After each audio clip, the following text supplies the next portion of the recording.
ನಾವು ಅವ್ರ ಪಾರ್ಟಿ ವಿಚಾರಕ್ಕೆ ಇಂಟರ್ಫಿಯರ್ ಆಗಲ್ಲ. ಕುಮಾರಸ್ವಾಮಿ ಆಗಲಿ, ನಾನಾಗಲಿ, ಬಿಜೆಪಿಯವರಾಗಲಿ ಅವ್ರವ್ರ ಪಕ್ಷದ ರಾಜಕಾರಣ ಅವ್ರವ್ರು ಮಾಡ್ತಾರೆ. ಅಲ್ಲ, ಈಗ ಅವರಿಂದ ಒಂದು 10 ಸೀಟ್ ಗೆದ್ದವ್ರೆ ಬಿಜೆಪಿಯವರು, 2 ದಳ ಗೆದ್ದವ್ರೆ, ಇನ್ನು 7 ಬೇರೆ ಅವರ ಸಹಕಾರದಿಂದ ಗೆದ್ದವ್ರೆ. ಅವ್ರ ಎಕ್ಸಿಸ್ಟೆನ್ಸು ಮೈಸೂರಲ್ಲಿ ಅವ್ರ ಜನ, ಮಂಡ್ಯದಲ್ಲಿ ಅವ್ರ ಜನ, ಬೆಂಗಳೂರು ರೂರಲ್ಲಿ ಅವ್ರ ಜನ. ಇಲ್ಲಿ ಬಿಜೆಪಿಯವರು ತಮಟೆ ಹೊಡ್ಕೊಂಡು ನಾವು ಲೀಡರ್ಶಿಪ್ ತಗೊಂಡು ಹೋಗೋದ್ರೆ ಇನ್ನು ಒಂದು ಅವ್ರು ಮರ್ಜ್ ಮಾಡ್ಕೊಳ್ಳೋದಾದ್ರೆ ಓಕೆ ಫೈನ್, ದಳ ಬಿಜೆಪಿ ಮರ್ಜ್ ಮಾಡೋದಾದ್ರೆ ಇದನ್ನೇನು ಬೇಕಾದ್ರೆ ಮಾಡ್ಬೋದು. ಅವ್ರ ಎಕ್ಸಿಸ್ಟೆನ್ಸು, ಕುಮಾರಸ್ವಾಮಿ ಅವ್ರ ಎಕ್ಸಿಸ್ಟೆನ್ಸು, ದಳದ ಎಕ್ಸಿಸ್ಟೆನ್ಸು ಉಳಿಸ್ಕೋಬೇಕಲ್ಲ ಅವರು. ನಾನು ಅನ್ಕೊಂಡಿರೋದು ಇದು, ರಾಜಕೀಯವಾಗಿ ಅವ್ರ ಎಕ್ಸಿಸ್ಟೆನ್ಸ್ ಉಳಿಸ್ಕೊಳ್ಳೇಬೇಕಲ್ಲ.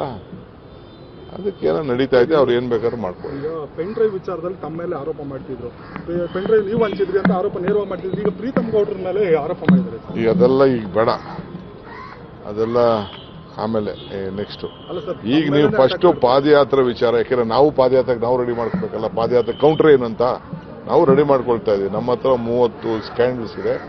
ಒಂದೊಂದು ದಿನಕ್ಕೆ ನಾವು ಏನ್ ಮಾಡಬೇಕು ಅಂತ ನಾವು ರೆಡಿ ಮಾಡ್ಕೊಳ್ತಾ ಇದೀವಿ. ನೋಡಿ, ಇಲ್ಲೇ ಪಾದಯಾತ್ರೆ ನಾವು ಮಾಡಲ್ಲ, ನಾವು ಅದಕ್ಕೆ ಅವ್ರು ಉತ್ತರ ಕೊಡ್ಬೇಕಲ್ಲ. ಅದನ್ನ ಡೀಟೇಲ್ ಪ್ಲಾನ್ ಅವ್ರದ್ದು ಬಂದ್ಬಿಡ್ಲಿ ಈಚೆಗೆ, ಅವ್ರ ಪ್ಲಾನ್ ಆಫ್ ಆಕ್ಷನ್. ಅವರು ಪರ್ಮಿಷನ್ಗೆಲ್ಲ ಕೇಳಿದ್ದಾರೆ.